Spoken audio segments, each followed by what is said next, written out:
Pues sí, bueno, eso era de esperarse por el tipo de examen, por el tipo de modalidad que estamos usando ahora. Y, y bueno, eso escapa de nuestras manos, al menos de los docentes y de la universidad a veces, ¿no? Entonces, como les dije, eso ya se dejaba a criterio de cada uno. Pero espero que si es que sucedió eso, bueno, haya sido con lo mínimo de preguntas y ustedes hayan podido encontrar el máximo de preguntas solos, hayan podido resolver lo máximo de preguntas también solos. Y bueno, al final la idea es que ustedes aprendan, ¿no? La idea es que ustedes aprendan. Eh, entonces, como les dije, las 20 primeras pruebas que he visto están bien, ¿no? Están bien. Hay dos preguntas que estuvieron un poquito, bueno, que no las habíamos visto, ¿no? La primera es la del gel de agarosa, ¿no? Que, que una vez sí les comenté que se hacía la PCR para evaluar los resultados, teníamos que ver una PCR, una electroforesis, que ahora en esta clase la vamos a revisar a más detalle, ¿no? Entonces, allí había que entrar un poquito a internet y ustedes, pues, obviamente podían encontrar varios resultados y más o menos asemejar lo que se quería o lo que se pedía para simplemente graficarlo, ¿no? Simplemente era un gráfico, ustedes entraban al internet y copiaban un gráfico muy parecido, pero con sus resultados, ¿no? Y bueno, el otro era un problema, ¿no? Un problema de cálculo de PCR que solamente había que trabajar con la dilución, se sacaba el volumen y se multiplicaba por 2 a la 30 creo que eran, ¿no? Los ciclos, y se tenía el resultado. Entonces, no era mucho, vamos a hacer la corrección luego, ¿ya? Vamos a hacer la corrección luego, para que ustedes vean en qué se han equivocado, pero igual, algunas dos o tres personas creo que y en el mismo sistema les corregí. Les fue corrigiendo y van a aparecer, van a ver en su aula virtual la nota que tienen, ¿sí? Obvio, sobre 15, ¿ya? Es sobre 15 su nota. Y van a verlo con comentarios, ¿no? La pregunta tantos está mal por esta razón, es así, ¿no? Entonces se les ha ido corrigiendo poco a poco. Y así va a ser para todos ustedes, ¿ya? Les estaba mencionando que ustedes tienen 5 puntos bueno, no adicionales, ¿no? En cuanto a lo que han hecho sus tareas, sus asistencias, ¿no? El foro, etcétera, etcétera, ¿no? Entonces, el examen, si bien es cierto, cuando lo han descargado, tenía una validez de 1.8, creo que cada pregunta, y al último, la 13 tenía 2 puntos, ¿no? Que hacían 20. Pero me parece que los alumnos que trabajan con el doctor César no han realizado actividades, no han realizado tareas, no han realizado foros, ¿no?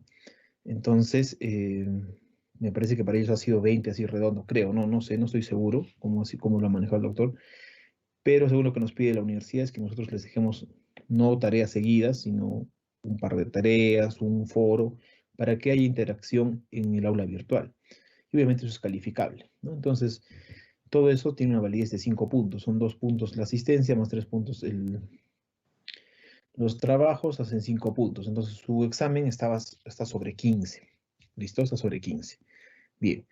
Eh, para la segunda fase, ¿ya? Lo que yo voy a hacer es lo siguiente. Ahorita tengo 41 alumnos que están en línea, están en el Teams. Entonces, en algún momento yo de la explicación voy a parar y no sé, por ejemplo, la señorita Leslie Cela. Leslie, ¿estás? La pelota quedó. Sí, doctor, buenas Ya, tardes. listo, gracias. Entonces, algo así voy a hacer. Voy explicando mi clase y, no sé, preguntaré Gabriela Rivera y me tiene que responder. Si no me respondes porque, no sé, dejó la conexión encendida y, no sé, pues se fue a ver el mensaje del presidente, ¿no? Entonces, si es que esa persona no está, obviamente, pues yo le voy a poner como falta, por más que haya marcado su asistencia, ¿no? Bien, Doctor, diga. disculpe, ahora he conectado retrasado y aparte he marcado como retrasar la asistencia porque nos hemos demorado un poco en biofísica y no me di cuenta, la verdad. Bueno, ya ahí ahí vamos a también conversar un poco. Eh, Traten de hablar, no sé si tengan un delegado, si sea la delegada también de biofísica o con el delegado, qué sé yo. Traten de hablar con la doctora que ustedes tienen que marcar su asistencia, ¿no? Sí, doctor, sí, también soy la delegada de biofísica. Solo ha sido por hoy día porque ha habido muchas dudas en cuanto al examen porque era escribir, era el mismo esto. Y la doctora, o sea, ha sido frente a todos, digamos, le mandabas la captura de esa parte de tu examen que creías que tenía que corregirte y en ese momento se absuelto todas las preguntas. O sea, para que ya después, porque hoy día mismo sube las notas ya. Solamente ha Ya, sido por hoy día. ya listo. Entonces, bueno, si es por hoy día no hay ningún problema, lo solucionamos, ¿ya? Pero después, chicos, ya como hemos experimentado una fase, tanto ustedes como yo, ya hemos experimentado el aula virtual, el Teams, todo lo que puede ocurrir. Entonces, cualquier problema que tengan con el Teams, con su computadora, lo que fuese, ya saben, tomarle foto, ¿no? Tomarle foto y, mire, doctor, me pasó esto, aquí está la prueba, ¿qué puedo hacer? ¿Cómo me pueden ayudar? Y encantados. ¿Listo? Todo, por favor, con pruebas, con evidencias, como les he venido diciendo, para que no tengamos problemas. ¿Listo? Bien. Lo del examen, por favor, les voy a rogar que lo veamos en un momento que no sea este, porque como tenemos 2 horas, nos vamos a retrasar mucho, ¿ya? Entonces, nos vamos a extender hasta de repente más de la hora 45 para resolver el examen, porque les quiero poner paso a paso para que no tengan dudas, ¿listo? Entonces, quiero ver ahí un tiempo que podamos tener libre si es que ustedes desean hacerlo así, si no la siguiente semana, bueno, no la siguiente semana, tendríamos que verlo esta semana sí o sí, porque tengo que colocar las notas, ¿ya? Pero sí o sí hay que resolver el examen para que ustedes puedan estar satisfechos con su nota, obviamente, no haya ningún problema, etcétera, ¿no? Como ustedes han visto su examen, para mí ha tenido algunas cositas que obviamente pues es un examen, ¿no? No se les va a dar tal cual y tampoco son ustedes robots, ¿no? Para que trabajen como se les enseñó idéntico, ¿no? Había algunas cosas que había que ir descubriendo. eh, Se habló del promotor, ¿no? Entonces, pero la mayoría que he estado viendo de esos 20, creo que 18 no han tenido problema. Entonces, creo que no ha habido mayor problema que eso. ¿Ya? Entonces, por favor, luego vamos a ver eso, ¿ya? No, no lo vamos a dejar pasar, ¿ya? Por favor. Y ahora quiero empezar lo de la segunda fase, ¿ya? Lo de la segunda fase, porque son solamente hora y 45 que tenemos de trabajo. Y esta segunda fase vamos a hacer todo lo que es diagnóstico molecular, ¿no? Vamos a hacer diagnóstico molecular de virus, vamos a hacer diagnóstico molecular de bacterias, vamos a hacer diagnóstico molecular de enfermedades oncológicas, enfermedades hereditarias. Entonces, hay que explicarles bien y hay que tratar de que ustedes se vayan entendiendo al menos la idea principal. ¿Listo? Entonces, es por eso que quiero que abarquemos la mayor cantidad de tiempo posible de esta clase. ¿Ya? Por favor. Bien, entonces voy a abrir el aula virtual. Estoy compartiendo mi aula virtual. ¿Ya? Bueno, Doctor, me pregunto si podría grabar, por favor. si apenas se abra, vamos a grabar entonces. Vamos a empezar ya. Gracias. Doctor, buenos días. ¿Cómo está? He tenido un inconveniente con la asistencia porque justo antes de esta clase tengo otra clase y la doctora se expandió un poquito más y recién marqué la asistencia y me marcó como inasistencia. Ya, vamos a... Al final me escriben aquí al Teams y me indican sus nombres, ¿ya? Ya, doctor, gracias. Solamente es por esta clase, por favor. Después, bueno, lo siento ya. Ya hemos tenido una fase para explorar y estar comprendiendo estas situaciones, ¿ya? Listo, chicos. Entonces, ya está grabando. Vamos a esperar que cargue un ratito. La primera clase de la segunda fase corresponde a diagnóstico molecular del SARS-CoV-2, ¿ya? Ya hemos visto una parte introductoria, se les habló algo someramente para que sea como una clase motivacional, ¿listo? hemos puesto de ejemplo cuando hemos visto la estructura de su genoma, ¿correcto? Entonces, se va a hacer mucho más comprensible, ¿correcto? Eso va a ser mucho más comprensible. Obviamente que esto ya es un poquito más complejo, va a haber algunos datos más importantes y ustedes ya me van a entender por qué vamos a hablar del NSBI, de los primers, etcétera, etcétera, ¿no? Entonces, va a ser un poco más familiar para ustedes, ¿ya? Entonces, tenemos diagnóstico molecular del SARS-CoV-2, ¿ya? El primer diagnóstico es de virus, ¿listo? Diagnóstico de enfermedades infecciosas. Bueno, para que podamos iniciar, chicos, este trabajo o esta clase, vamos a explicar primero la técnica por la cual se detecta este virus respiratorio, ¿listo? La técnica se llama reacción en cadena de la polimerasa en tiempo real, o comúnmente conocida como qPCR, ¿listo? Bien, esa técnica de qPCR, ¿sí? Es una técnica que deriva de la PCR que ustedes ya conocen, ya se les ha indicado, ¿listo? Esta técnica es cuantitativa, ¿correcto? Me ofrece resultados cuantitativos, o sea, me dice cuánto hay de algo, ¿correcto? Ejemplo, estoy infectado con HIV y antes de darme mis retrovirales, el médico tiene que saber cuánta carga viral yo tengo en mis células. Entonces, por PCR en tiempo real se cuantifica y en el laboratorio me dicen, usted tiene 3 por 10 a la 5 copias del virus en sus células. Entonces, de acuerdo a eso, se me ajusta una dosis. ¿Listo? Entonces, me están dando resultados cuantitativos. Otro ejemplo es que es la expresión genética. ¿Listo? Todos nuestros genes están expresándose siempre. ¿Listo? Y están expresándose normalmente. ¿Correcto? Pero ¿qué sucede? Por factores epigenéticos, como les mencioné en algún momento, ¿sí? La luz ultravioleta, algunos agentes químicos, ¿correcto? Que podemos consumirlos, algunos agentes organofosforados, ¿correcto? Hacen que nuestros genes se hiperactiven, o sea, se sobreexpresen en algunos casos. Y esta sobreexpresión puede conllevar a diferentes enfermedades, por ejemplo, el cáncer. ¿Listo? Cuando las hormonas en una mujer se empiezan a sobreexpresar, hablamos de los estrógenos, la progesterona, es probable que puedan haber un cáncer a nivel de cuello uterino, a nivel de mama, por ejemplo, ¿no? Entonces, es la sobreexpresión.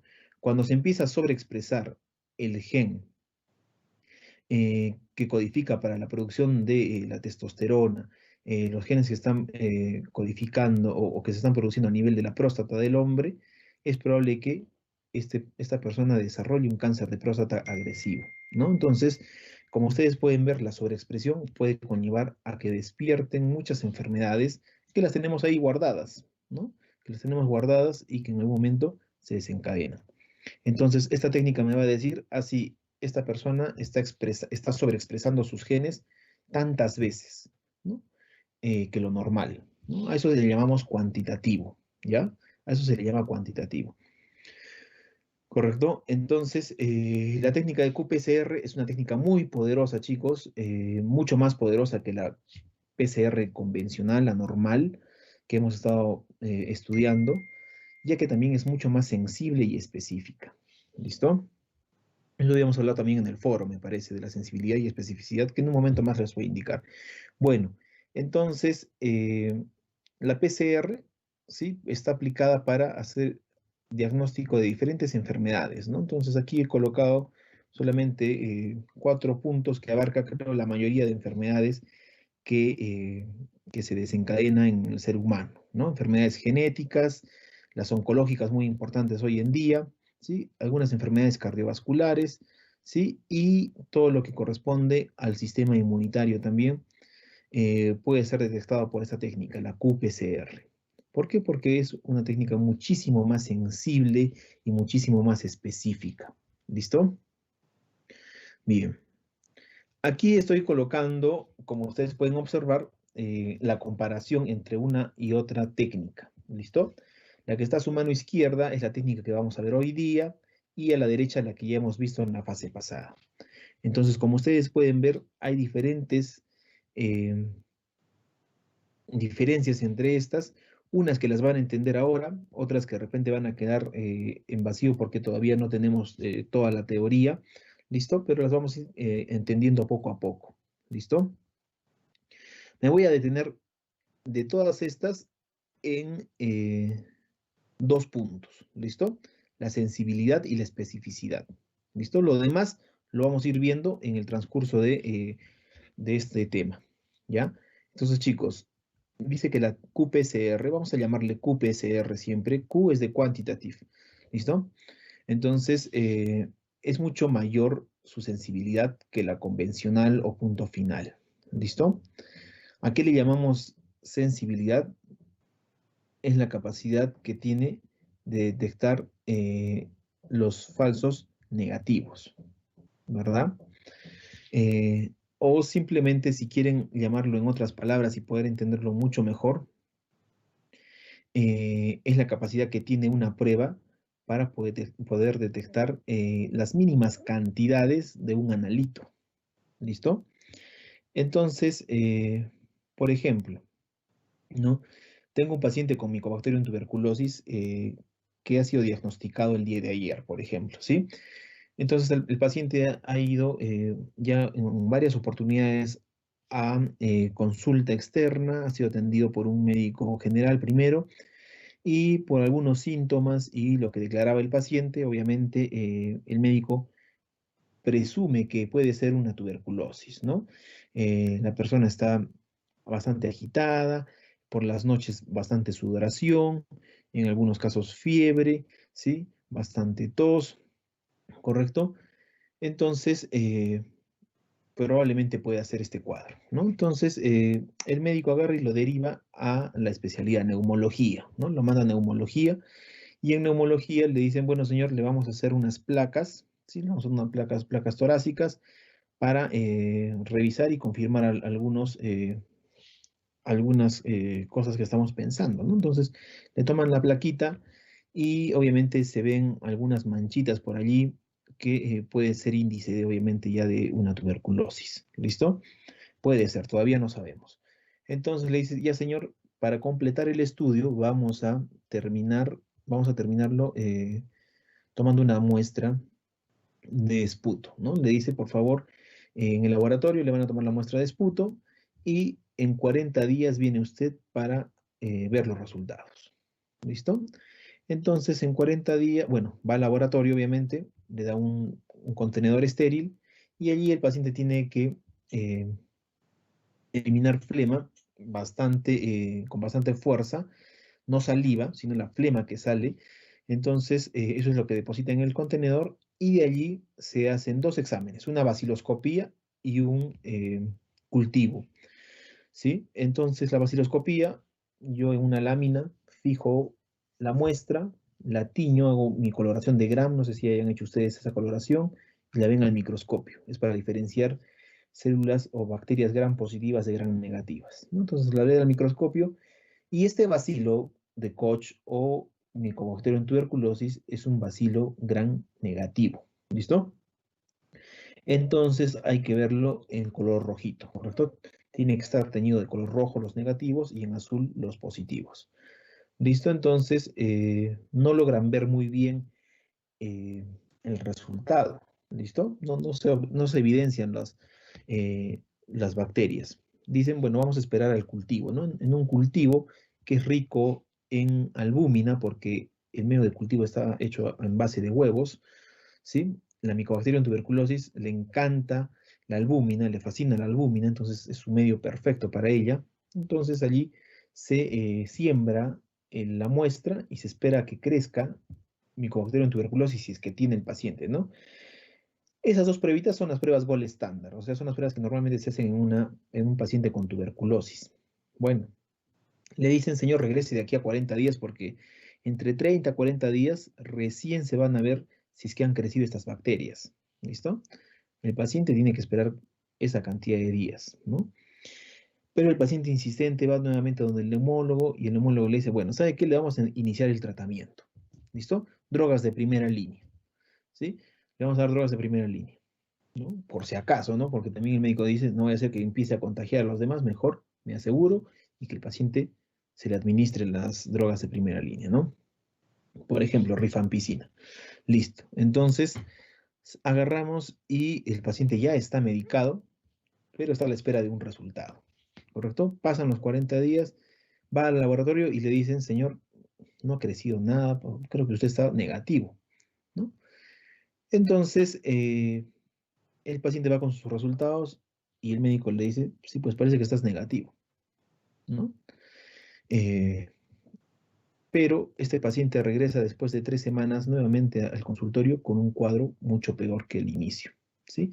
Ya el esputo tenía presencia de sangre, ¿sí? Había perdido bastante peso.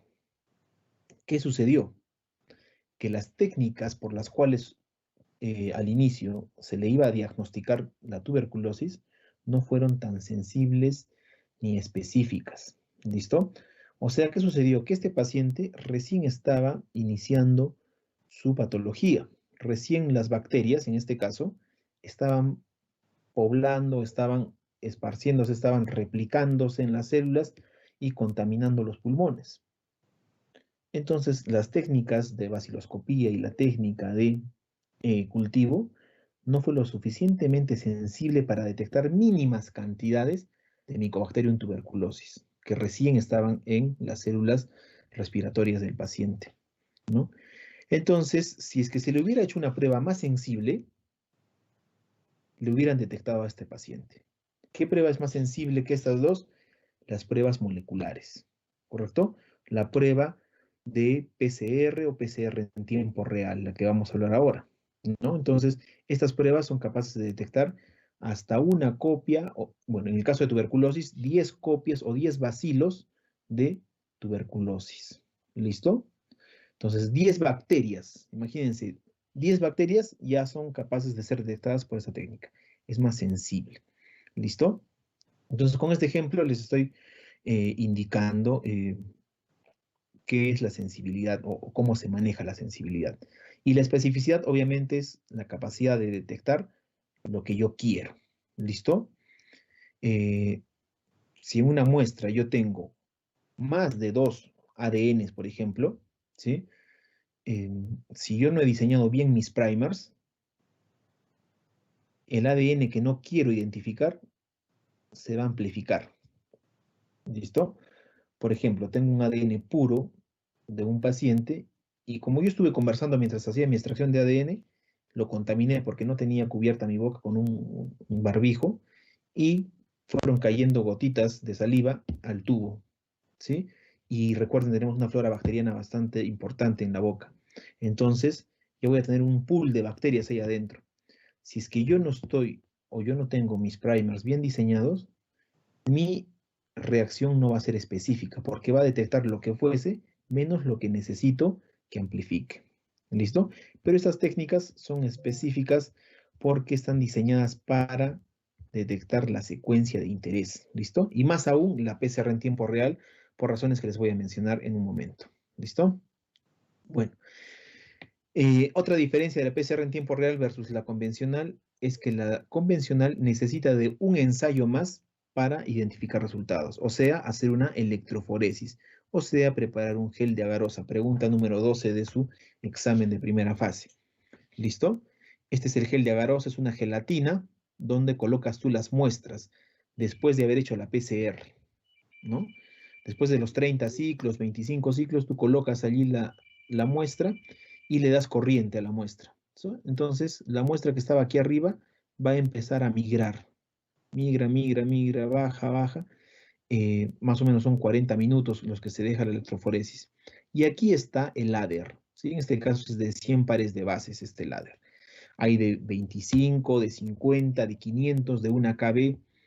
¿Qué significa eso? Que cada bandita se separa cada 25 pares de bases, cada 50, cada 75. O sea, si es que yo tengo de 25, 25, 50, 75, 100, 125, 150, etcétera, etcétera. ¿Para qué me sirve el ladder? El ladder es un control de peso o de amplicón. ¿Listo? ¿A qué me refiero? Por ejemplo, imaginemos que este ADN sea de citomegalovirus. ¿Listo? Y citomegalovirus tiene un tamaño de 300 pares de bases. ¿Listo? Entonces yo quiero saber si es que lo que he obtenido por PCR es citomegalovirus. Entonces coloco el marcador, que es como mi control, y aquí tengo, por ejemplo, 100 pares de bases, 200, 300, 400 pares de bases, ¿sí? Miren, la bandita de citomegalovirus, que son estas, están a la altura de 300 pares de bases. Entonces yo digo, sí, este sí es citomegalovirus, ¿no? Si estuviera por debajo de 300 o por encima de 300, mis primers no están bien diseñados porque amplificaron otra cosa menos el amplicón que yo necesito. Bueno, entonces como ustedes pueden ver, ya la técnica de PCR convencional demora mucho más que una PCR en tiempo real. ¿Por qué? Porque hay que hacer una segunda etapa, una segunda prueba que me va a ayudar a determinar o a diagnosticar. ¿Listo? En tiempo real, la qPCR, como su nombre lo dice, detecta lo que estamos buscando, vamos a llamarlo en el momento, o simplemente repetir en tiempo real. Yo puedo ver resultados en tiempo real, en el momento. No tengo necesidad de hacer otra prueba como la qPCR para revisar si está bien o no mi PCR, si está detectando o no. ¿Listo? Y también esta técnica utiliza fluoróforos, ¿sí? Emiten fluorescencia, que los hace más específicas a esta técnica de qPCR que a la convencional. ¿Listo? Muy bien. Entonces, aquí están sus ventajas, es mucho más sensible, podemos cuantificar, ya les dije, se monitorea todo el procedimiento, ya les dije, ¿no? Entonces, desde que yo puedo poner mi muestra, yo puedo ya saber si es que ya hay amplificación o no de la muestra, si es que el paciente es positivo o no para lo que estoy detectando, etcétera. Ya lo voy viendo en tiempo real las reacciones. ¿Listo? Se disminuye el riesgo de contaminación, ya les voy a explicar por qué más adelante. Todo es automatizado aquí, ¿listo? Todo es con equipos. Bien. Se generan amplicones pequeños. Los amplicones son fragmentos de ADN que pueden contaminar las muestras, ¿no? Entonces hay menos probabilidad de contaminación. Bueno, esto rango dinámico, vamos a dejarlo allí, no nos interesa a ustedes como médicos, ¿listo? Y se puede hacer un análisis de transcripción reversa, que también lo voy a explicar para el COVID-19. ¿Listo? Si hay preguntas, recuerden, pueden interrumpir. Bien, chicos, la PCR tiene distintas fases. ¿Listo? PCR en tiempo real. Entonces, primero que nada, estas gráficas que les he estado enseñando, estas curvitas, rayitas, como quieran llamarle, se llaman curvas de amplificación. ¿Listo? Y representan a las muestras del paciente, de los controles que estamos trabajando, etc. ¿Listo? Entonces, estas curvas están generadas por, en el eje de las X, el número de ciclos que tiene la PCR, miren, de 0 a 40. ¿Listo? Y aquí, en el eje de las Y, tiene la cantidad de fluorescencia que emite. La qPCR se caracteriza por trabajar con fluoróforos. ¿Listo? Y esos fluoróforos están muy relacionados con los primers. Entonces, cuando el primer se alinea, reconoce la secuencia de interés y se elonga, se extiende, el fluoróforo emite fluorescencia, ¿no? Emite fluorescencia. Entonces, a mayor cantidad de producto o mayor cantidad de target que yo o que los primers reconozcan y amplifiquen, mayor va a ser mi emisión de fluorescencia. ¿Listo? Si yo soy negativo para COVID-19, los primers no van a encontrar en mí el virus. Entonces no va a amplificar nada. Entonces el fluoróforo no va a emitir fluorescencia. Pero si tenemos la muestra de un paciente que sí es positivo, los primers van a detectar, lo van a amplificar al virus o la región del virus, y los fluoróforos también van a emitir fluorescencia. Esa fluorescencia la detecta el equipo de PCR en tiempo real y nos va traduciendo en una curva de amplificación. ¿Listo? Entonces, chicos, son 4 fases. Fase lineal. ¿Listo? Fase lineal. En esta primera fase, chicos, los productos de PCR recién se están activando. El ADN ¿sí? Se está desnaturalizando, se está abriendo para iniciar la replicación. ¿Listo? Esta fase, recuerden, no tiene amplificación, no detecta amplificación en el equipo. ¿Listo? Luego hay una amplificación temprana. ¿Listo? Amplificación 1 o temprana.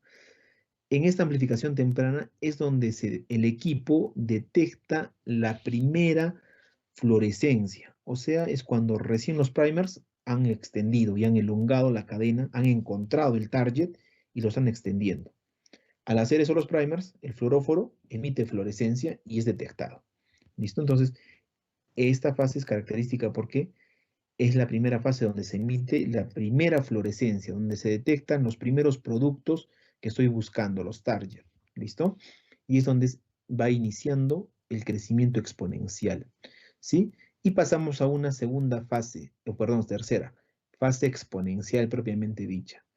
En esta fase exponencial propiamente dicha es donde el producto de PCR ha alcanzado su máxima detección, ¿sí? O sea, los primers están detectando en gran cantidad y están replicándolo miles de veces ese fragmento, ese target, y obviamente el fluoróforo está como loco emitiendo fluorescencia, ¿no? Y el equipo está detectando esa fluorescencia. Pero hay un momento en que todo se agota, ¿verdad? Se cansa. Entonces, la reacción, la enzima TAC polimerasa que también se emplea aquí, se agotó, ¿sí? Ya se desnaturalizó, ya no hay más enzima, y como no hay más enzima, no hay cómo incorporar nucleótidos, ¿verdad? Y ya no hay cómo que crezca la cadena. Entonces, pasamos a una fase de meseta o plató, ¿no? Esa fase de meseta o plató nos indica que el reactivo TAC polimerasa, que es el primero en acabarse, en agotarse en una PCR, ya no funciona. Y ya no hay más amplificación, se aplana prácticamente. ¿Listo? Se aplana, ¿no? Es muy parecido a la curva que tenemos de contagios, ¿no? Estamos nosotros ahorita aquí y tenemos que esperar la fase de plató o meseta. ¿Listo? Bueno, son 4 etapas entonces muy importantes, ¿ya? Que hay que reconocerlas. Bueno, estos son los sistemas de detección para qPCR, o sea, los fluoróforos, ¿sí? Tecnologías fluorescentes. ¿Listo? El más sencillo y más barato y que más se emplea es el colorante llamado Cyber Green. ¿Listo? Cyber Green. Este colorante es un poco inespecífico, nos da algunos problemitas, pero la ventaja es que es muy barato y es muy fácil de trabajarlo. ¿Listo? El segundo son unas sondas de hidrólisis llamadas TACMAN. ¿Listo? Esta ya es una sonda mucho más específica, mucho más cara, trabaja mucho mejor, no tiene errores, ¿listo? Y por ejemplo, nuestro diagnóstico de SARS-CoV-2 trabaja con sondas TACMAN, ¿listo? Sondas TACMAN. Luego hay otras sondas llamadas de hibridación y sondas fluorescentes pegadas, que estas sí son muchísimo más específicas, cuestan mucho más caro, ¿no? Entonces, pero tienes unos resultados 100% seguros, ¿no? No hay error de por medio. ¿Listo? Bueno, esas son las 3 tecnologías con las que se puede trabajar PCR en tiempo real. Bien, antes de seguir, en la PCR en tiempo real, al igual que en la PCR convencional, nosotros necesitamos tener el target o ADN, necesitamos los DNTPs, los dinucleótidos trifosfatados, necesitamos primers, ¿sí? Necesitamos cofactores, ¿listo?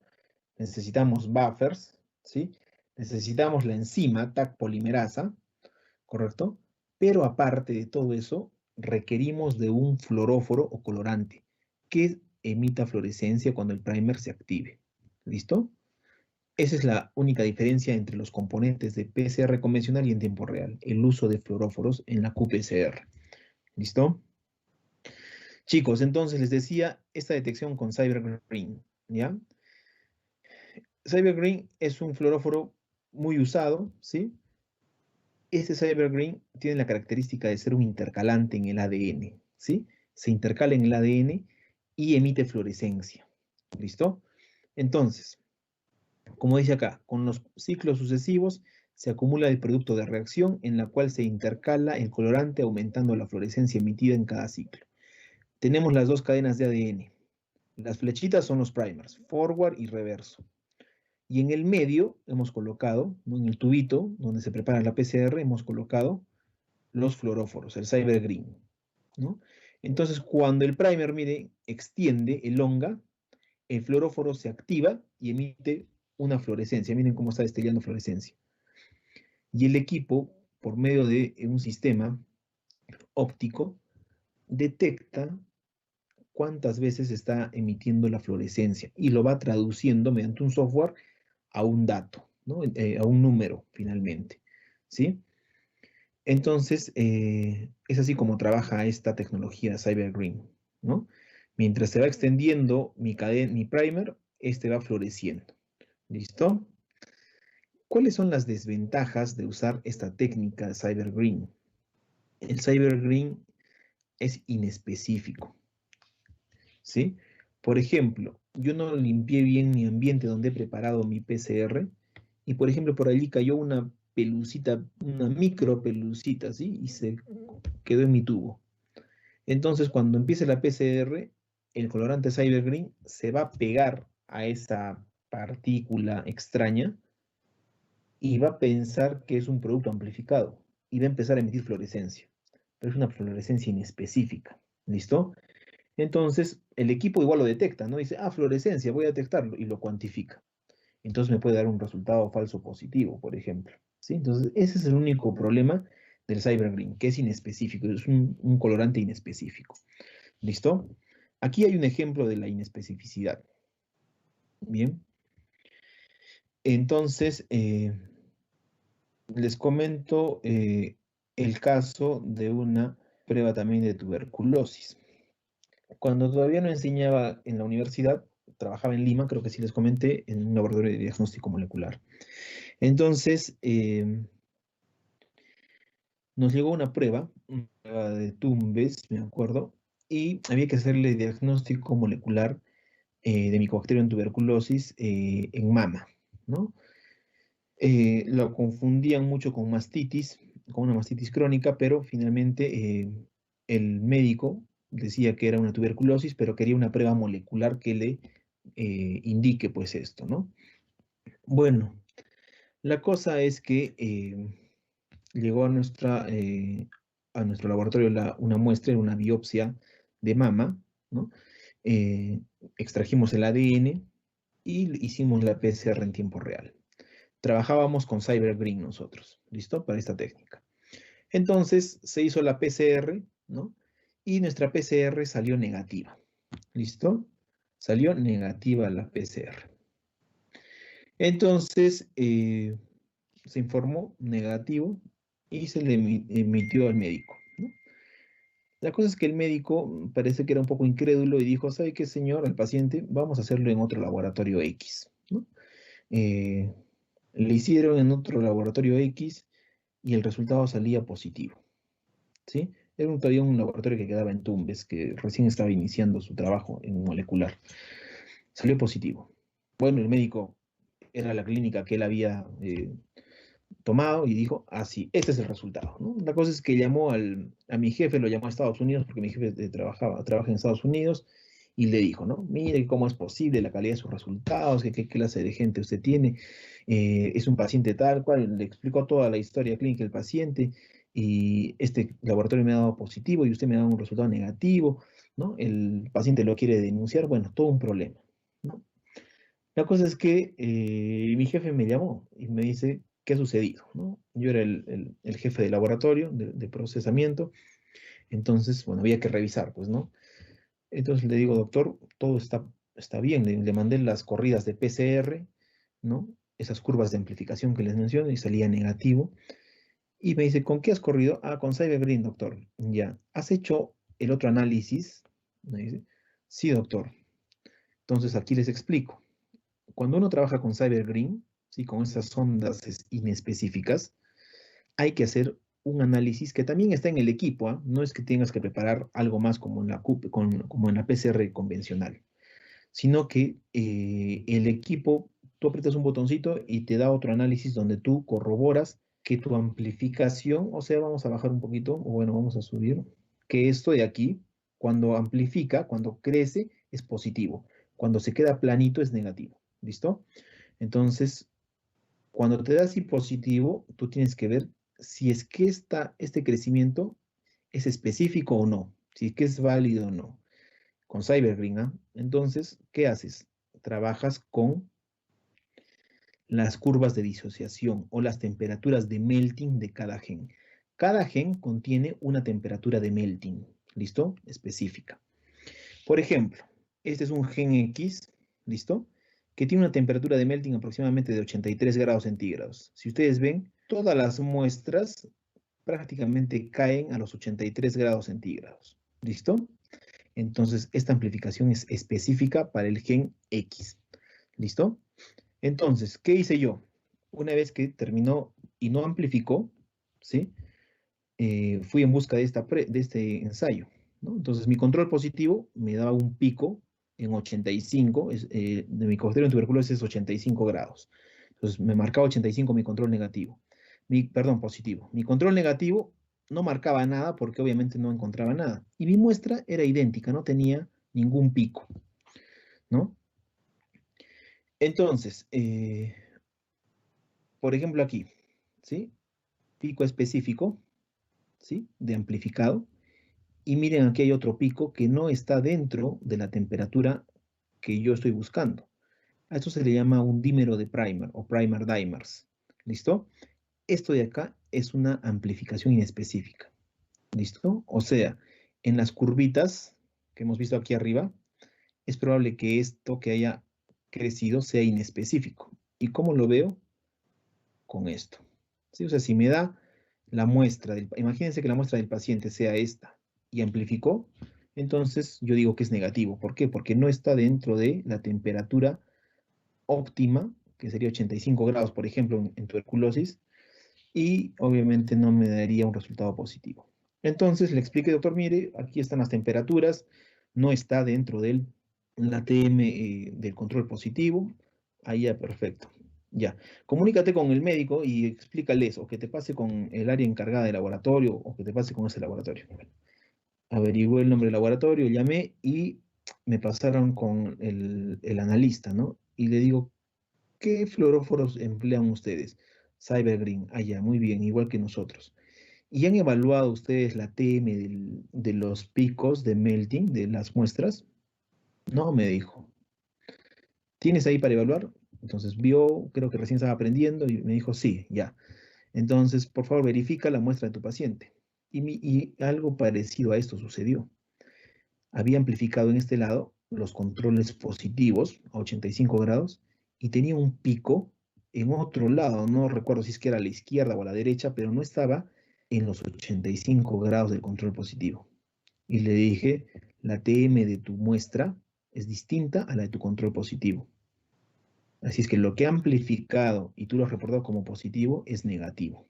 Entonces, este ensayo, chicos, nos sirve para reportar o concluir un resultado de PCR en tiempo real cuando trabajas con Cybergreen, ¿no? Entonces, así descartas que la amplificación sea positiva o sea negativa, ¿no? En este caso, es el único caso que hay que hacer un análisis que te demora 5 segundos, 10 segundos, porque aprietas un botón y te sale y tú observas, ¿no? Entonces, hay que tener mucho cuidado con esto, ¿no? Entonces, cuando ustedes ya estén trabajando, estas técnicas van a ser como pedir una glucosa hoy en día, ¿no? Porque de aquí a unos 4, 5 años, ustedes ya van a poder pedir la prueba y si es que trabajan con Cybergreen, se acordarán de este ensayo de TMs, ¿no? Hay que ver el segundo ensayo o la segunda prueba que te confirme. ¿Listo? Bueno, aquí igual, ¿no? Miren, dos picos fuera de lugar, ¿no? Amplificación específica, que de repente está a los 84, 85 grados, y amplificación no específica, fuera del rango, ¿no? Fuera del pico. ¿Correcto? Bien. La otra tecnología de identificación es las ondas de hidrólisis. ¿Listo? Del tipo TACMAN. ¿Ya? Sondas de hidrólisis del tipo TACMAN. ¿Por qué se le dice TACMAN? Me imagino que alguien ha jugado, o sus hermanos, sus papás, el juego del Pac-Man, ¿no? Ese que se empieza a comer o a perseguir a a esas cositas, ¿no? Y se las empieza a comer, ¿verdad? Entonces, algo así, el que diseñó estas ondas dice que era muy fanático del juego Pac-Man, y en base a eso diseñó esta prueba, ¿no? Y obviamente le puso TACMAN porque TACMAN, TAC, corresponde a Thermophilus aquaticus, la enzima de PCR, ¿no? Y man, obviamente, eh, por lo que le gustaba el juego. ¿Listo? Estas sondas de hidrólisis son muy específicas. ¿Listo? Son dos ondas que se producen. Una se llama reporter o reportero, y el otro es el quencher. Quencher y reporter, ¿sí? Uno es un fluoróforo, el reportero es un fluoróforo, ¿listo? Y el quencher es un activador de fluorescencia. ¿Listo? Entre los dos, el quencher y el reporter, hay una cadena de nucleótidos, que es el primer. ¿Listo? Es un primer específico, es un tercer primer. ¿Listo? Bien. Entonces aquí lo voy a explicar. Miren, tenemos la cadena de ADN, ¿sí? Las dos cadenas de ADN. Primer forward y reverso. Y aquí, miren, tenemos el reportero y el quencher unidos por una cadena de nucleótidos que también está hecha para reconocer otro fragmento de lo que yo voy a amplificar, ¿no? Entonces, ¿qué sucede? Cuando esta sonda, este primer, perdón, se pega al inicio a la región específica del ADN, ¿no? Entonces los primers, cuando van a extender, ¿sí? Pasan por donde el reportero. Y ese reportero lo que hace es tratar de perseguir o alcanzar al quencher. ¿Listo? Trata de pegarse, ¿no? Como el Pac-Man trataba de comerse a esas cositas, ¿no? Entonces, el reportero trata de estar lo más cerca al quencher. Y como el reportero es un fluoróforo, ¿sí? Al pegarse mucho al quencher, el quencher lo activa, ¿sí? Y el reportero emite fluorescencia. Cuando el primer ya extendió la cadena, ¿no? Como ustedes pueden ver, extendió, se parte el primer, ¿sí? Por eso sufre una hidrólisis, ese primer que une al quencher y al reportero, y el reportero emite fluorescencia, y esa fluorescencia la detecta también el equipo. Entonces, ¿por qué es mucho más específico? Porque esa cadena que se rompe por hidrólisis es específica también para la cadena que estoy buscando. Entonces, hay una doble especificidad de los primers y de la sonda TACMAN. ¿Listo? Entonces, así es como trabaja, por ejemplo, SARS-CoV-2 o para detectar SARS-CoV-2. ¿Listo? Es muy buena esta técnica, pero es cara. Es cara y es un poquito difícil de diseñarla, al menos la sonda, ¿no? La sonda hay que saber diseñarla. ¿Listo? Bueno, ya para terminar la qPCR, porque le estoy explicando un resumen de PCR o de qPCR, hay varias cosas que podemos hacer por qPCR en el diagnóstico molecular, ¿no? Algunas de ellas las vamos a ver en esta fase, ¿no? Por ejemplo, para lo que son enfermedades infecciosas, ya les hablé de Mycobacterium tuberculosis, papilomavirus humano, ¿sí? Las cargas virales que les mencioné en la primera clase, ¿no? HIV, citomegalovirus, poliomavirus, Epstein-Barr, etcétera, etcétera, ¿sí? Marcadores oncológicos, BRCA1 y BRCA2, ahí está su famoso BRCA2, ¿sí? Para detectar cáncer de mama hereditario o de ovario, ¿sí? Traslocaciones, leucemias, traslocación 922, leucemia mieloide crónica, por ejemplo, ¿sí? También se usa para detectar estas leucemias. El gen KRAS, ¿sí? O KRAS, como quieran decirle, para cáncer de pulmón, cáncer de colon. El EGFR, ahí está, también. Coagulopatías, factor 5 de Leiden, el factor 2 de la protrombina, la JAK quinasa, ¿no? O Jun quinasa, como quieran decirle. Estos son algunos ejemplos, ¿listo? Los que normalmente piden los médicos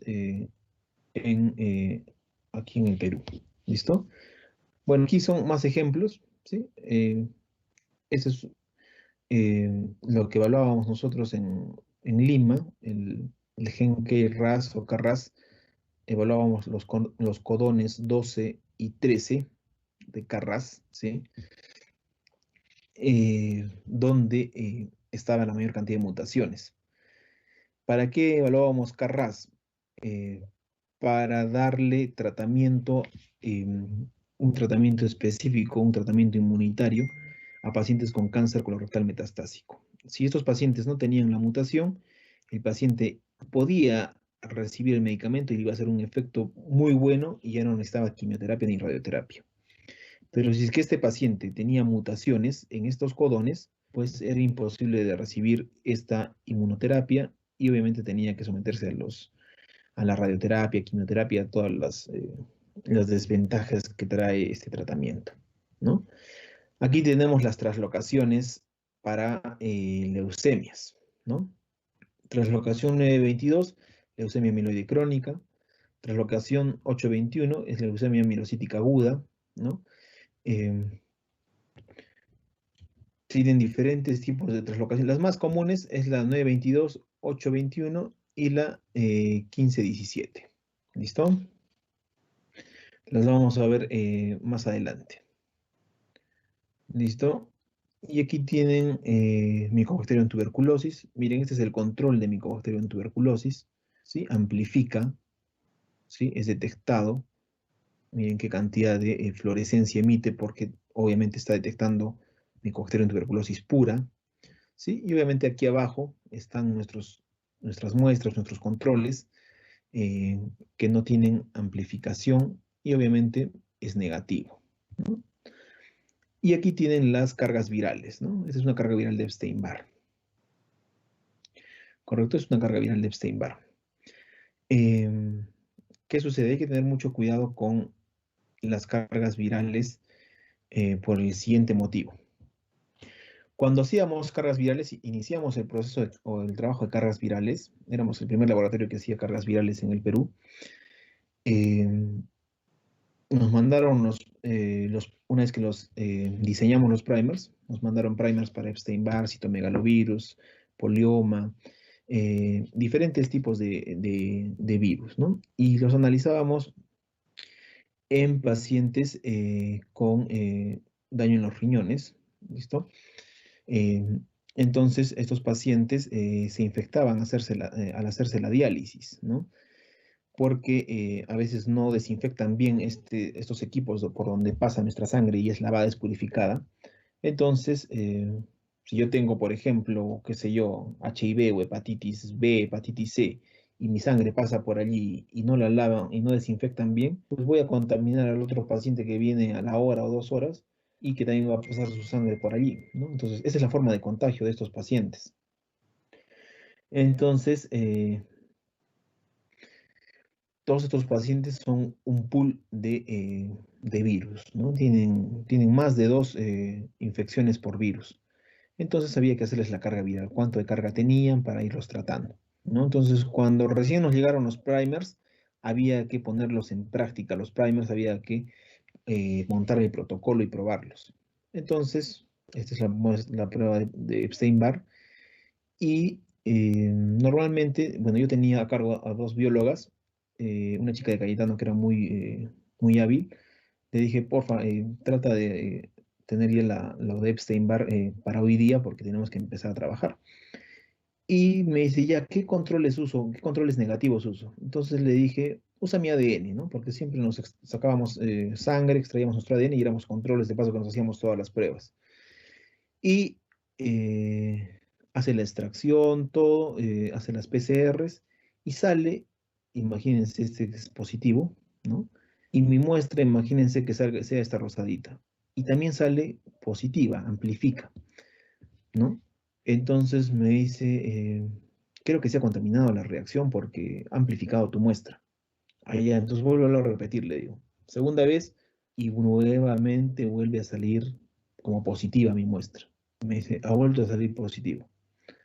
Entonces ya dudé y le dije, ya, yo lo voy a hacer, ¿no? Entonces preparé todo de nuevo y cuando lo vuelvo a hacer, salgo positivo otra vez para Epstein-Barr. Entonces decidí botar todo, boté reactivos, enzimas, primers, todo, puse todo nuevo, porque probablemente se podía haber contaminado algún reactivo. Como tenía varios ADNs míos, boté el que estaba supuestamente positivo y saqué uno nuevo. Y cuando lo vuelvo a trabajar, me sale positivo, ¿no? Obviamente que, como el equipo cuantificaba, me decía que yo tenía entre 800 a 1000 copias de Epstein-Barr, ¿no? Entonces, yo me asusté y le dije, bueno, vamos a hacerte a ti ahora. Y le hacemos a ella como control negativo y también salía copias más, copias menos, pero salía positiva.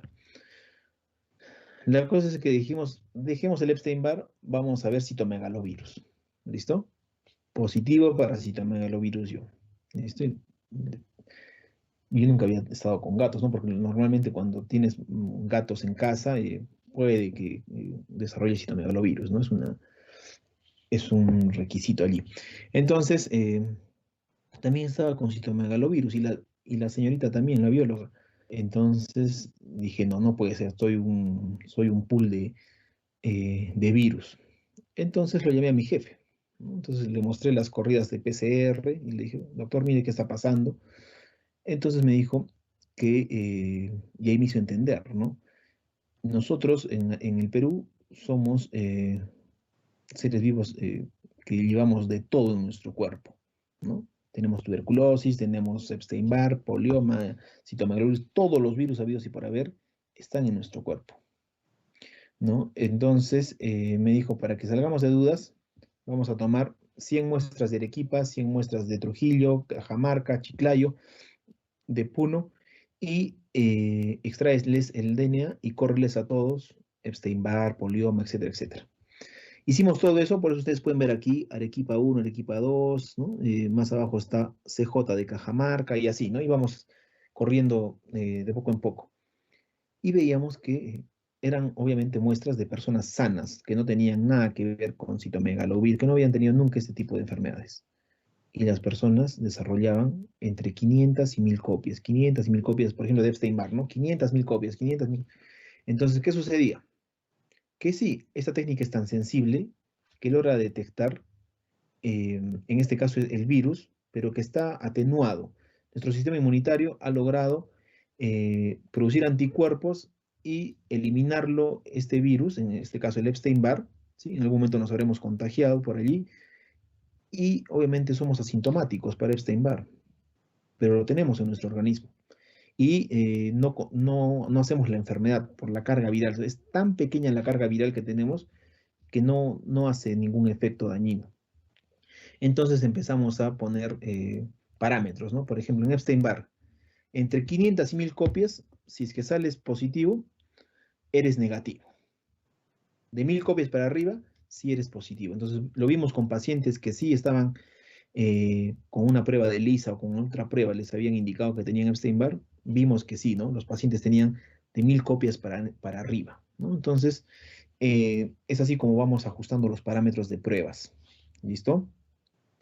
Bien, entonces me imagino que nadie se ha reído de lo que les he contado, porque igual ustedes van a estar contaminados o están contaminados, igual que yo. ¿Listo? Bueno, eso es PCR en tiempo real, ¿ya? Les voy a dejar un pequeño folletito para los que quieran leer más PCR en tiempo real, lo leen de allí, ¿no? Pero lo que les he explicado es lo básico que ustedes deben de conocer. ¿Listo? Bien, vamos a lo que es el diagnóstico de SARS-CoV-2, que es el tema de nuestra clase, pero para entenderles he tenido que explicar la técnica molecular. ¿Listo?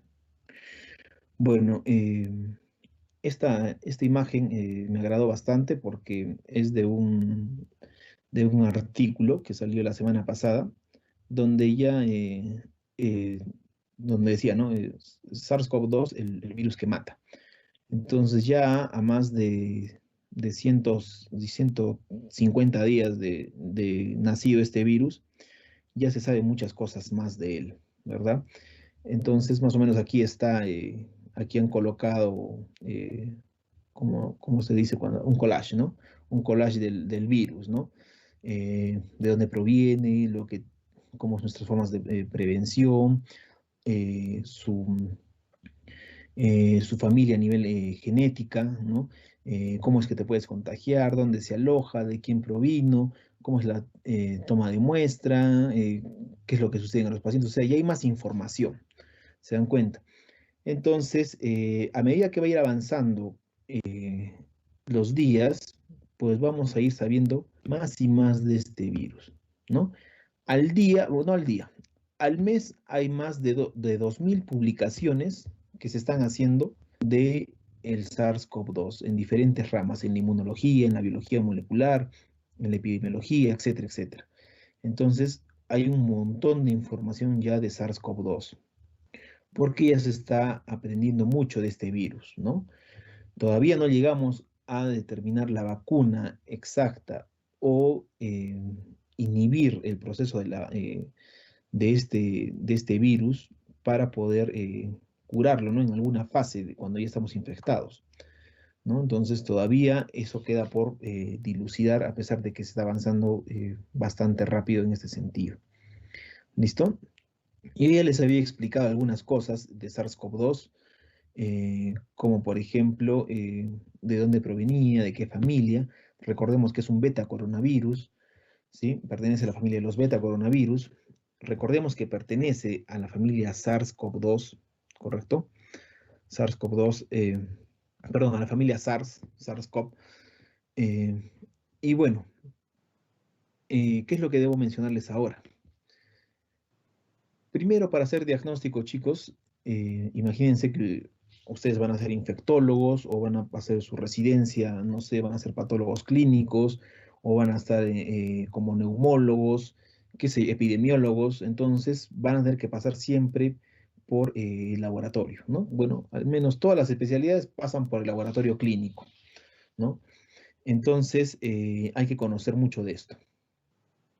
Entonces, cuando se dio el caso cero en Wuhan, ¿no? En diciembre del año pasado, no se sabía pues nada, obviamente, del virus, ¿no? Es más, como les dije la primera vez, todos creían que era una gripe simple y común, que tenían cierto grupo de personas, pero que después fueron muriendo con diferentes síntomas, ¿no?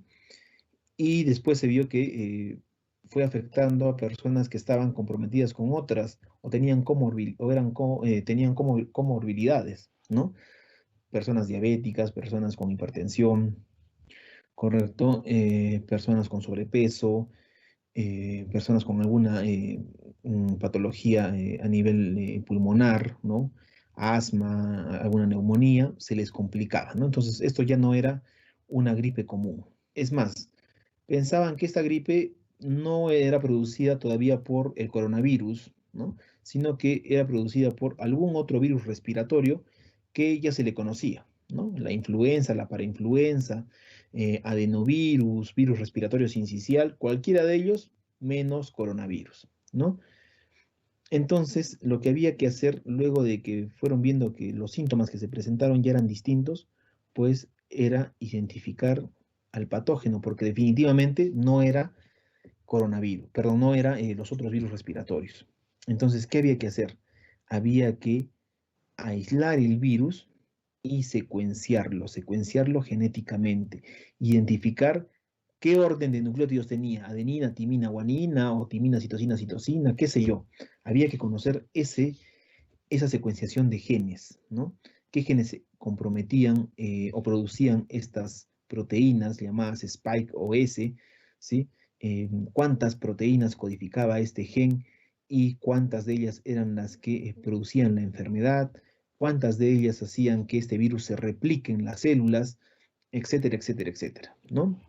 Entonces, si nosotros no identificamos un organismo, no vamos a poder hacer el diagnóstico, porque el diagnóstico se hace en base a alguna parte de un microorganismo, de un virus, de una bacteria, algún receptor de una célula oncológica, por ejemplo, ¿no? Entonces hay que conocer la estructura de estos organismos, de las células, para recién hacer diagnóstico.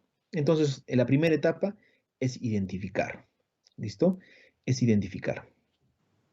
Entonces, al haberlo identificado por secuenciación genética, ¿no? Ya con el paciente 0 ya se dieron cuenta cuando estaba muerto, les tomaron a varios pacientes muestras y extrajeron el RNA, ¿no?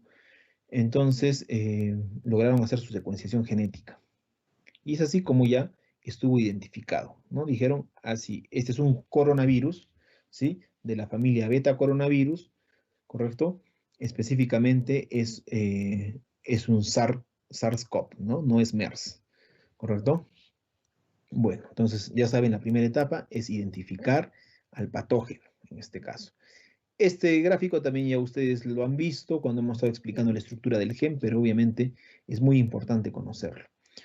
Cuando se identificó el genoma del virus, ¿no? O sea, por secuenciación genética, el genoma, acuérdense, genoma es toda la estructura, ¿verdad? Todo el DNA. Entonces, se identificaron puntos específicos, puntos calientes para poder ir en busca del diagnóstico. Porque la segunda etapa, luego de identificado el virus o cualquier patógeno o cualquier célula diana, es ver el diagnóstico. ¿Listo? ¿Cómo yo identificar si es que lo que está produciendo la patología en mi paciente es lo que se presume, ¿no? Entonces, hay que identificar ciertas dianas. Y como les dije, la primera proteína que se identificó fue la proteína S, ¿no? Porque era la proteína que estaba más expuesta, ¿sí? La que le daba esa conformación de una corona. Entonces dijeron, bueno, como es muy fácil de encontrarla porque está expuesta, está hacia el exterior, es la que tiene contacto, es más fácil de reconocer. Entonces fueron en busca de la secuenciación genética de solamente esa región para hacer detección por PCR, ¿no? Ustedes ya saben, ¿no? Entonces yo les pido, háganme la detección de la secuencia de la región S. Entonces ustedes van a ir al genoma de el SARS-CoV-2 y van a identificar dónde está la región S y en base a eso me van a hacer los primers, ¿verdad? Y así me van a detectar. Pero ¿qué pasaba? Como les dije esa vez, esta proteína era muy cambiante, ¿no?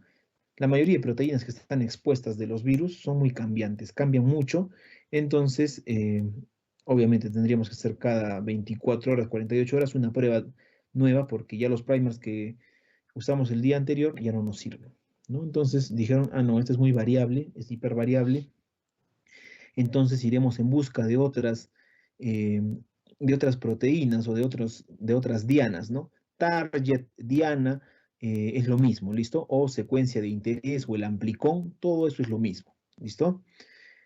Entonces dijeron, bueno, vamos con otra proteína que esté un poco más allá, la proteína E. Luego la proteína N que está adentro, ¿no? Adentro ya del citoplasma. Entonces, finalmente vieron que la proteína E y la proteína N eran las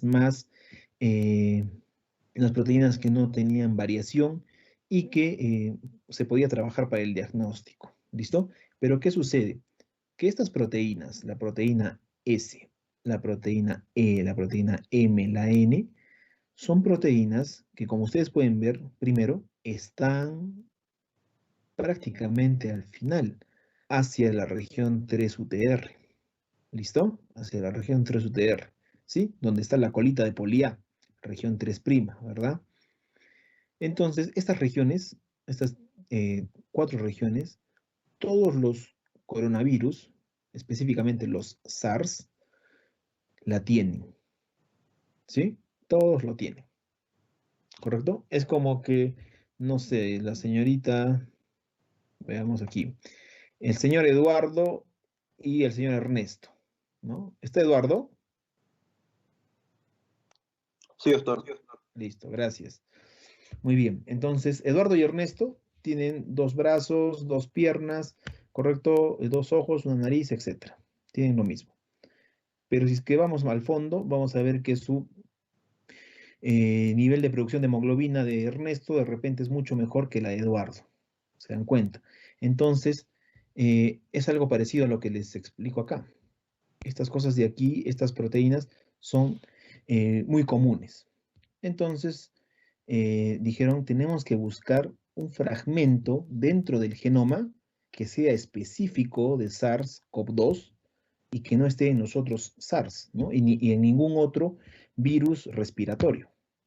Entonces, ese otro lo encontraron aquí adentro y es la región ORF1B. Dentro de esa región está el gen RDRP. ¿Listo? Que ahorita lo vamos a ver. El gen RDRP es un gen específico para COVID-19 o SARS-CoV-2, que nadie más lo tiene. Entonces, es mejor hacer una prueba que me detecte eso y me libere o me aísle de otros virus que pueden ser parecidos, ¿verdad? Entonces, es así como se va diseñando, ojo, el diagnóstico molecular, ¿sí? Vamos revisando, ¿no? De lo más simple, desde la proteína S, pasamos a otras proteínas hasta una proteína o gen específico que solamente lo tiene ese agente infeccioso. ¿Listo? Muy bien. Este es otro gráfico que hemos visto también, ¿sí? Este gráfico corresponde a un paper que lo publicó Cornan, es un alemán que trabaja en la Universidad de Berlín, en el Instituto Charité, creo que se pronuncia así. Es uno de los institutos, de los primeros institutos donde se hizo el diagnóstico del COVID-19, ¿no? Se hizo en Alemania, en China, otros en Francia, en el Instituto Pasteur, ¿listo? Que ya luego les contaré la anécdota de cómo trabajaron eso, porque tengo un amigo allá que trabaja en ese instituto, entonces hay algunas cositas interesantes que las vamos a ver después. Bueno, miren, dentro del ORF1 tenemos allí el gen RDRP. Y este cuadrito me parece mucho mejor, ¿por qué? Porque me da las posiciones. Por ejemplo, me dice que la proteína E se encuentra en la posición 26.141 y la 26.253. ¿Sí? O sea, es 152 pares de bases que tiene de tamaño la proteína E, el gen E. La N, de esta región a esta región está. El RDRP, el específico, está aquí, en la 15.361 a la 460. ¿Se dan cuenta? ¿No? Por eso es importante conocer la ubicación, ¿sí? En el genoma, ¿correcto? Bien. Bueno, entonces esto les quería mostrar solamente para que vean el RDRP. Este es un gen que codifica la enzima polimerasa.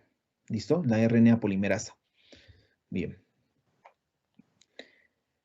Bueno, entonces, si ya lo he identificado, si ya he visto en su genoma qué regiones podría yo tener como blanco o podría tener como target, como quieran decirle, como diana, entonces ahora puedo decir, entonces si ya conozco el COVID-19, ¿puedo diagnosticarlo? Claro que sí. Entonces, eso hicieron diferentes institutos, ¿sí? Como les dije, en Francia, en Alemania, en China, y finalmente la Organización Panamericana de la Salud, ¿sí? Crea ya una directriz específica, ¿no? Directriz de laboratorio para la detección de COVID-19, ¿no? En esta directriz están qué muestras hay que colocar, qué controles, qué genes se analizan, la mejor muestra, etc. Todo está aquí, en esta directriz, ¿no? Entonces ya empiezan a salir los protocolos de trabajo, ¿no? Otro que es muy importante es del CDC, del Centro de Control y Prevención de Enfermedades de Estados Unidos, ¿sí? Que es muy importante, ¿no? Aquí ven todos los virus habidos y por haber, acá guardan información, pero exquisita de armas biológicas, las verdades sobre las pandemias, está en la CDC, ¿listo? Ellos también trabajaron un protocolo de diagnóstico, ¿no? Y si ustedes lo ven, todos por real-time PCR, ¿no? O PCR en tiempo real, ¿correcto? Pero finalmente, el INS, el Instituto Nacional de Salud, ¿sí? Del Perú, lo que hace es tomar lo que dice la Organización Panamericana de la Salud, la Organización Mundial de la Salud, y se vale también de otros centros, pues, que son centros referenciales, como el CDC, el Instituto Charité,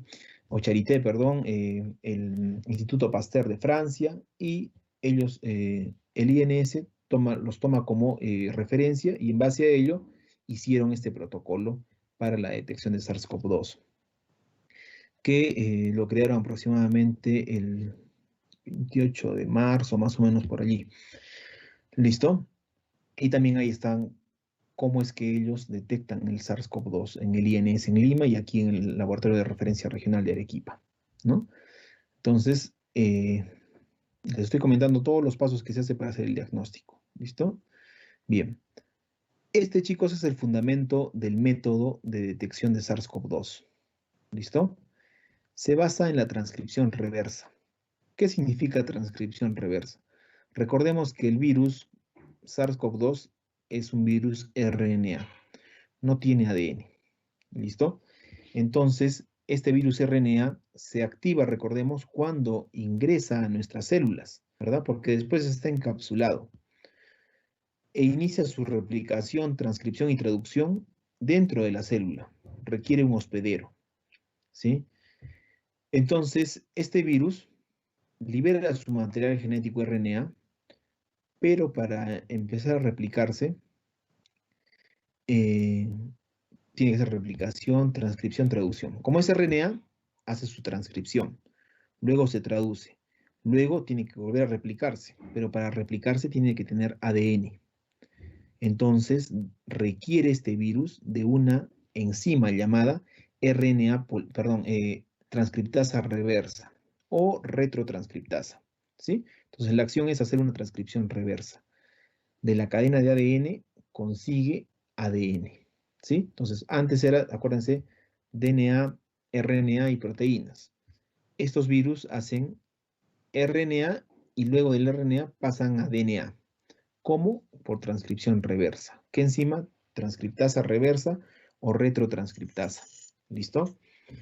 Entonces, el virus se retrotranscribe, se convierte en ADN y empieza su replicación, transcripción y traducción normalmente.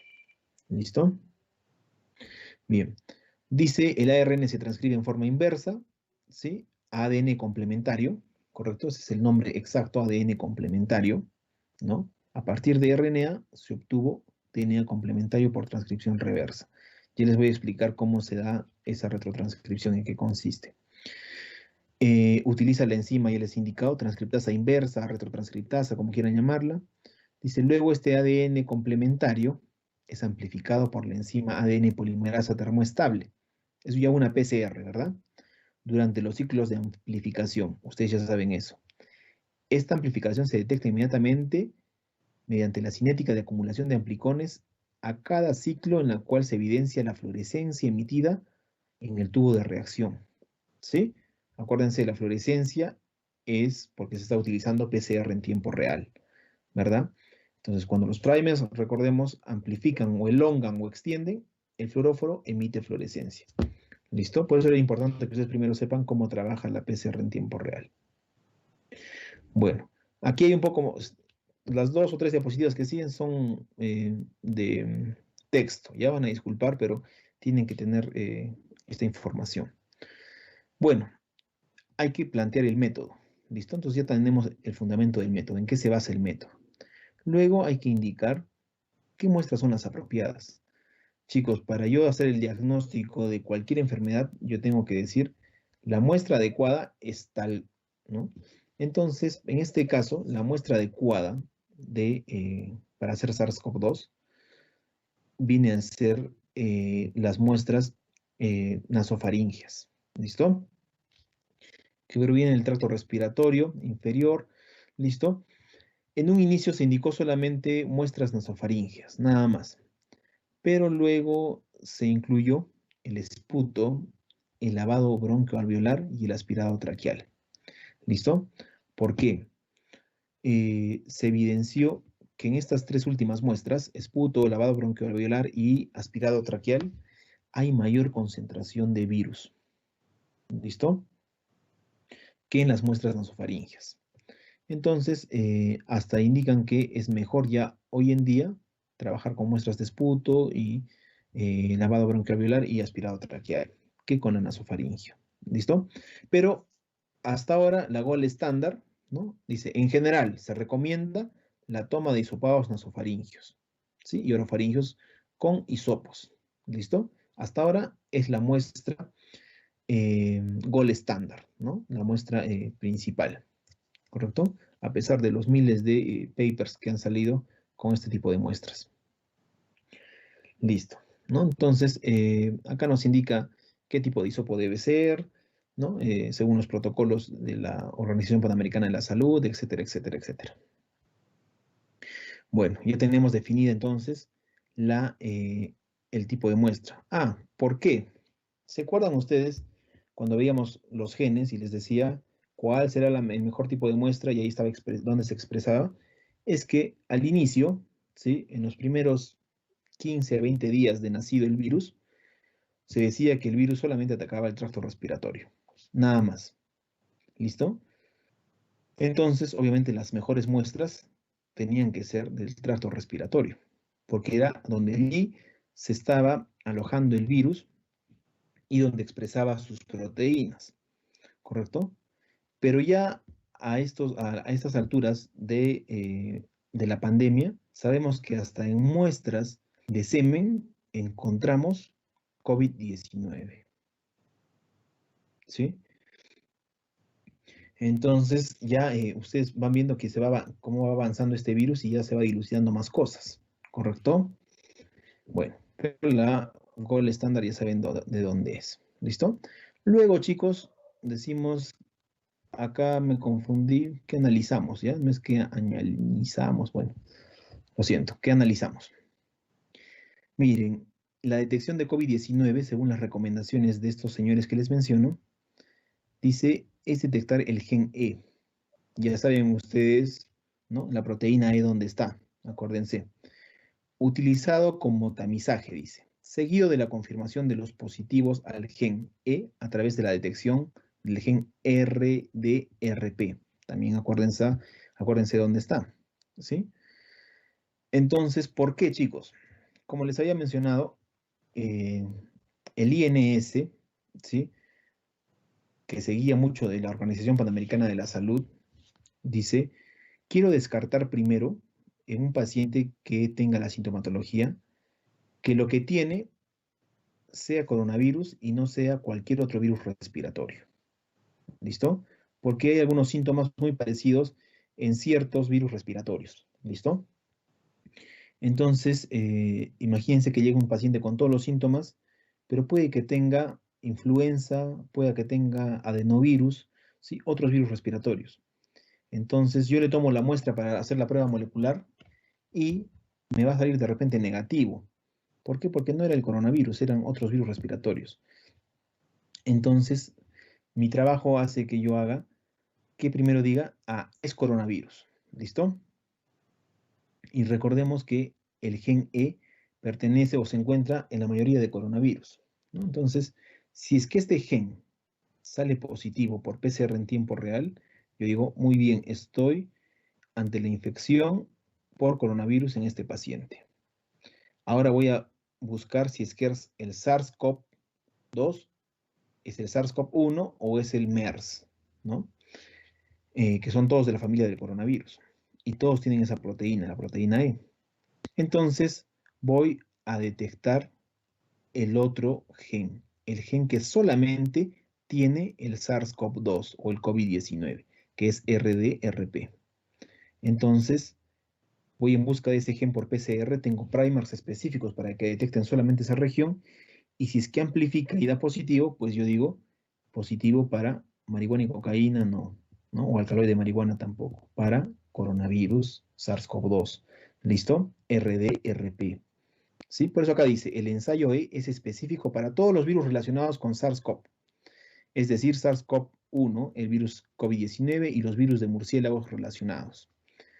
Mientras que el ensayo RDRP con la sonda, bueno, la sonda es la sonda TACMAN, solo detecta el virus COVID-19.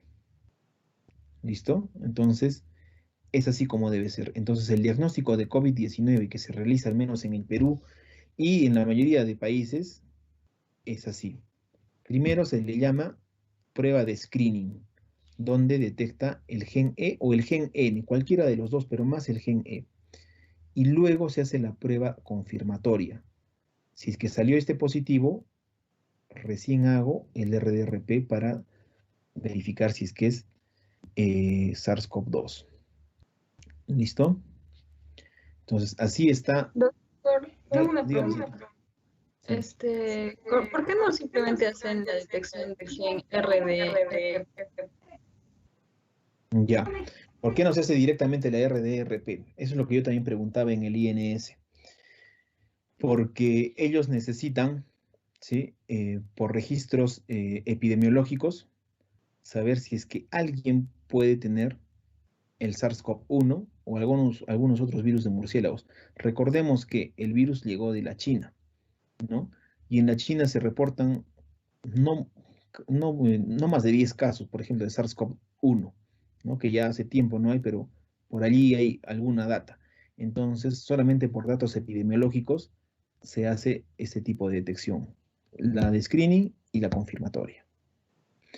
Hay otras universidades que también han producido su prueba diagnóstica que solo detectan el RDRP, no les interesa lo demás, ¿no? Son más directos.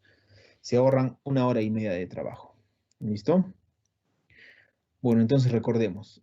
Screening, proteína E, ¿sí? O la proteína N, que no está aquí en mi gráfico. Y después, si es que sale positiva la E, voy en busca del RDRP, que ya es propia de SARS-CoV-2 o COVID-19. ¿Listo? Bien. Entonces, este es el flujo de trabajo para hacer el diagnóstico molecular de COVID-19. ¿Listo? Una vez que yo obtengo las muestras nasofaringeas, si es que no están en congelación, las pongo a congelación. Pueden estar en refrigeración si es que voy a hacer el diagnóstico inmediatamente, o si no, a menos 20 grados. ¿Listo?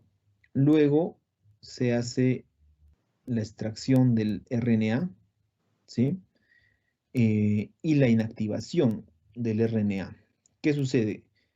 Que cuando hacemos la inactivación y extracción, en ese paso, el virus queda totalmente atenuado, ya no es capaz de contagiar. Entonces, en el procesamiento de COVID-19, yo puedo tener riesgo de contaminarme justamente aquí, donde o cuando inactivo a la muestra y le aplico un buffer de lisis, ¿no? Le aplico un buffer de lisis para que se destruya totalmente. Entonces, aquí yo todavía podría contaminarme. De aquí para abajo, ya así me tome la muestra, no va a pasar nada. ¿Listo? Ya el virus está inactivado. Entonces, una vez que extraigo el RNA, que puede ser por método manual, utilizando columnas de sílica, que es el método, o también por los equipos automatizados, ¿no? Preparo mi mix de PCR, le coloco el primer, la sonda, el cloruro de magnesio, el target, etcétera, ¿no? Luego preparo mi placa de PCR, hago el ensayo, analizo y reporto resultados. ¿Listo? Entonces, ya para terminar, no quiere bajar, aquí está. Entonces, si no se asusten, soy yo. Aquí está la cabina de bioseguridad donde se hace la inactivación del virus y extracción. Puedes hacerlo manual aquí o aquí en este equipo la extracción, ¿no? O también aquí, este es el equipo que hay en el INS, ¿sí? Es un equipo que analiza 48 muestras en 3 horas. Perdón, 96 muestras en 3 horas. ¿Sí? Es un Kia Symphony, se llama. Una vez que extraes, tienes aquí cabinas de bioseguridad donde preparas tu mix de PCR, ¿sí? Y luego aquí están los termocicladores que parecen unas naves, ¿sí? Aquí colocas las muestras, ¿no? ¿Listo? Bueno, me voy a quedar allí, me falta un poquito para terminar. ¿Alguna pregunta hasta allí?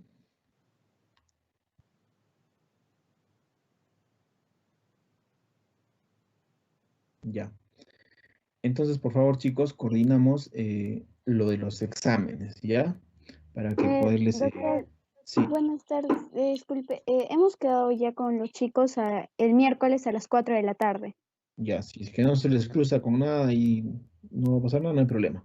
El Ujú. miércoles a las 4, lo voy a anotar, También me ¿ya? dijeron de que pongan sus nombres, ¿verdad? Ahorita en el Teams, Ah, sí, los que han los tenido de problemas de biofísica. asistencia, sí, Sí, ¿ya?